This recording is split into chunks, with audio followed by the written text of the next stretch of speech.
Good morning मित्रांनो. आज 21 दिवसाच्या चॅलेंजमधला आज माझा 10वा दिवस आहे. आता आपण ते 4 किलोमीटर मी आता पळणार आहे. मी आता सुरुवात करतोय रनिंगसाठी.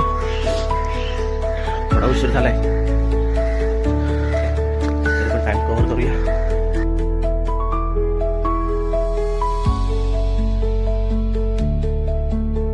मित्रांनो, कधी कधी काय होतं, सकाळी आपल्याला रनिंगला जायचं वगैरे असेल तर कधी कधी आपल्याला उठायला पण कंटाळा येतो.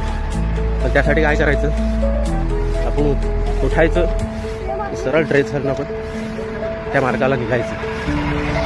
थोड्या वेळानं लगेच आपला मूड फ्रेश होतो आणि आपण आपला वर्कआउट असेल किंवा रनिंग असेल त्याला सुरुवात करतो.